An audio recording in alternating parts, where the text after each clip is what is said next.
ప్రముఖ సినీ నటి శ్రీమతి సంగీత గారి ప్రారంభించారు. IVF చికిత్సలో 25% భారీ discount, free doctor consultation, free ultrasound scan. 49 అంటే సంతానం, 49 అంటే సంతోషం. Welcome to BD TV. మనతో పాటు సందీప్ గారు. నమస్తే సార్. నమస్తే. ఈ మధ్యకాలంలో అఖిల ప్రియ బహిరంగంగానే నాకు ఒక రెడ్ బుక్ ఉంది, అంతు తెలుస్తా, అందరు అంతు తెలుస్తా అని అంటుంది. ఏమంటారు సార్ దీని గురించి? ఈ రెడ్ బుక్ అనేది కామన్ అయిపోయింది. యాక్చువల్గా వీళ్ళు యువగలం టైంలో కాస్త బల్క్లో ఆర్డర్ పెట్టినట్టున్నారు రెడ్ బుక్లు. సో అందుకనే తలా ఒకటి పంచుకున్నట్టున్నారు. సో అలాగే లోకేష్తో పాటు ఈమెకు కూడా బుక్ ఇచ్చినట్టున్నారు. ఈ బుక్కులు పెట్టుకుని పేర్లు రాసుకుంటే వచ్చేది ఏముంది, ఒరిగేది ఏముంది దానివల్ల. సో యాక్చువల్గా గత ప్రభుత్వ హయాంలో భర్తని ఈమెను కొద్ది అరెస్టులు ఇవన్నీ కూడా జరిగిన మాట వాస్తవం, మనకు తెలిసిందే. అయితే అవన్నీ అన్యాయంగా చేసినవి, తప్పుడు కేసులు పెట్టారనేది ఆరోపణ. సో దాంతో ఆ టైంలో ఎవరెవరైతే తనని టార్గెట్ చేయాలని ప్రయత్నించారో వాళ్ళందరంతా తేలుస్తాను, అది ఆ రోజే చెప్పిందాము. ఈరోజు ఏం కొత్తగా ఏం కాదు. రేపు మేము అధికారంలోకి వచ్చిన తర్వాత గుర్తుపెట్టుకుంటాను, మీ అందరంతా ఆ రోజు తేలుస్తానని చెప్పింది. ఇప్పుడు అదే చేయబోతున్నానని చెప్పి ముందే హెచ్చరిస్తుంది. సో నేను సిద్ధం అయ్యాను, మీరు రెడీగా ఉండండి అని. అంతకు మించి ఏం లేదు అక్కడ. అంటే 100 మంది పేర్లు ఉన్నాయి, రెడీగా ఉన్నాయి, ఆల్రెడీ కొందరిని టార్గెట్ చేస్తున్నాము అన్నట్టుగానే చెప్పింది ప్రెస్ మీట్లో. ఇంత బహిరంగంగా చెప్పడం ప్రజలకు ఎలాంటి ఉద్దేశం? ఇవన్నీ రాయలసీమ ఏరియాల్లో కామనే. ఇవన్నీ బహిరంగంగానే సవాళ్ళు చేయటం, నేను వచ్చేస్తా ఇచ్చేస్తా అని చెప్పడం అనేవి రాయలసీమ ఏరియాలో కామన్గా జరిగేటువంటి అంశాలే ఇవన్నీ. దీన్ని పెద్ద కొత్తగా పరిగణించాల్సినటువంటి అవసరం ఏం లేదు. ఇప్పుడు లోకేషే గన్నవరం సభ సాక్షిగా నేను కొంతమంది పేర్లు రాసుకుంటున్నాను, రేపు మేము అధికారంలోకి వచ్చాక వీళ్ళందరినీ చట్ట ప్రకారం శిక్షించే బాధ్యత నేను తీసుకుంటానని చెప్పాడు. సో ఇప్పుడు ఆమె అదే చెప్తుంది, వీళ్ళందరినీ నేను టార్గెట్ చేశాను, ఖచ్చితంగా వీళ్ళ సంగతి ఏంటనేది నేను చూస్తా, వీళ్ళని ఇబ్బందులకి గురి చేస్తా, అలాగని నేను కర్ర తీసుకుని వచ్చి కొట్టను చంపను ఇలాంటివి నేను చేయను, చట్ట ప్రకారం శిక్షిస్తానని చెబుతుంది. ప్రతి ఒక్కళ్ళు చెప్పే మాటే అది, చట్ట ప్రకారం శిక్షిస్తాము అని. ఆ చట్ట ప్రకారం శిక్షించాలంటే కావాల్సింది ఏంటి? ఆధారాలు. సో అరెస్టు చేయాలి. అరెస్టు చేయాలంటే ఏ కేసుల మీద అరెస్టు చేయాలి? గతంలో వాళ్ళు ఏదైనా తప్పు చేసి ఉంటే వాటికి సంబంధించి ఏవైనా సాక్ష్యాలను వీళ్ళు సంపాదించగలిగితే వాటి మీద బేస్ చేసుకుని అరెస్ట్ చేయాలి. లేదా ఇప్పుడు వాళ్ళు ఏదన్నా ఒక చిన్న తప్పు చేస్తే దానికి తగ్గట్టు ఏవైనా సాక్ష్యాధారాలు ఉంటే అరెస్ట్ చేయాలి, లేదా సాక్ష్యాలను సృష్టించి తప్పుడు కేసులు పెట్టి అరెస్ట్ చేయాలి. ఇది తప్పితే ఇంకేమైనా చేయగలుగుతారా? ఆమె ఏమన్నా నేరుగా నేను వచ్చి పొడి చేస్తా కొట్టేస్తా అనట్లేదు కదా. ఇది కక్షపూరితమే అనుకోవచ్చు కదా. ఇక్కడ 100% దాంట్లో డౌట్. ఆల్రెడీ నా మీద ఇంతకుముందు ఆరోపణలు చేశారు, నన్ను అరెస్ట్ చేశారు.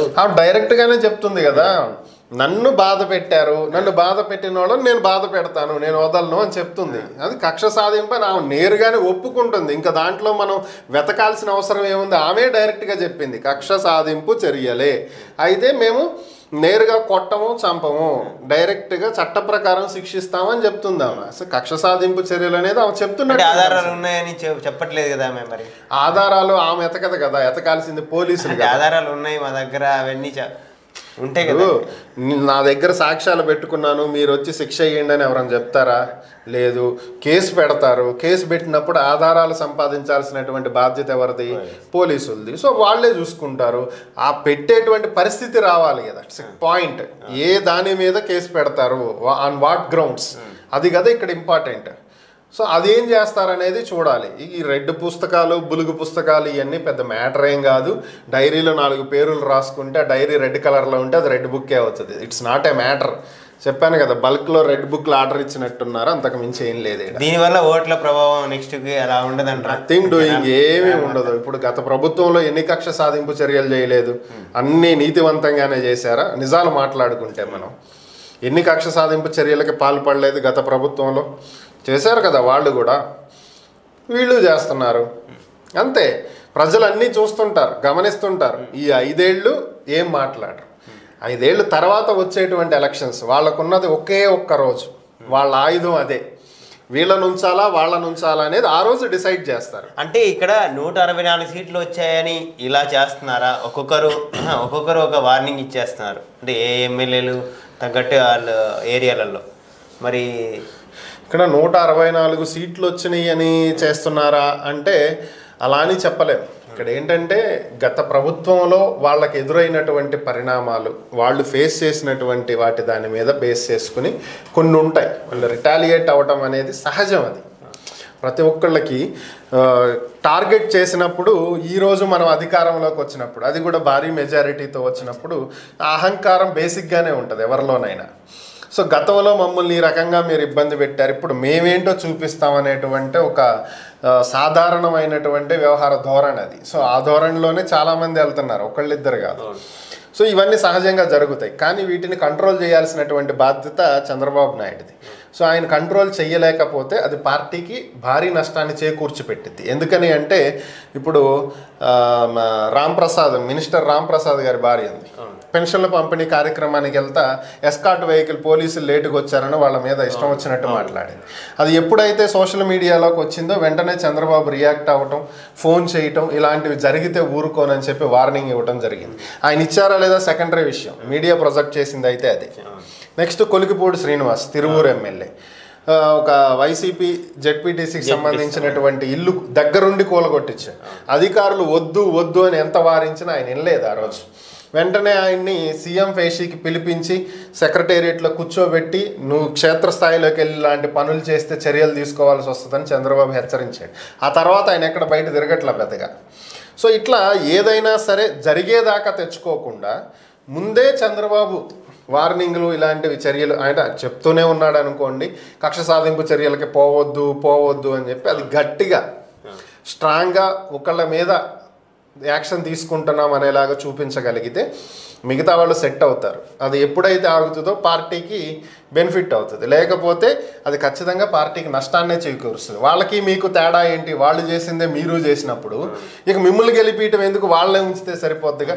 ప్రజలు ఇదే ఆలోచిస్తారు. సో అవి చక్కదిద్దుకోవాలి. ఇవన్నీ ఎంతవరకు ఎప్పుడు ఆగుతాయి అంటారు, ఇట్లా వార్నింగ్లు ఆపడం ఇలాంటివి ఏమీ ఆగవు. సో ఎప్పటికీ ఆగవు. రేపు వీళ్ళు వార్నింగ్ ఇస్తారు, రేపు గవర్నమెంట్ మారి వాళ్ళు వస్తే వాళ్ళు వార్నింగ్ ఇస్తారు, మళ్ళీ గవర్నమెంట్ మారితే మళ్ళీ వీళ్ళు వార్నింగ్ ఇస్తారు. ఇవన్నీ ఇట్స్ చైన్ లింక్. ఇప్పుడు ఎవరో ఒకళ్ళు పోన్లబ్బా వాళ్ళు చేసింది కూడా మనము అదే చేస్తే ఇక వాళ్ళకి మనకి తేడా, వాడు పోరా అంటాడు, నువ్వు కూడా పోరా అంటే వాడికి నీకు విలువేంటి? ఈ కక్ష సాధింపు చర్యలు ఇది ఆలోచించగలిగితే ఆగుతాయి. అనకుండా ప్రజలు ఏమనుకుంటున్నారు, ఏం చేయాలనుకుంటున్నారు, ప్రజలు డెవలప్మెంట్ ఏదైనా కోరుకుంటున్నారా అది ఆలోచించవచ్చు కదా. బేసిక్గా ఏమవుతుంది అంటే ప్రజలు ఏం కోరుకుంటున్నారు అనేది ఆలోచించి దానికి తగ్గట్టు చెయ్యాలి అంటే వీళ్ళు ప్రజల్లోకి వెళ్ళాలి కదా. ఫస్ట్ థింగ్ వీళ్ళు ప్రజల్లోకి వెళ్ళరు.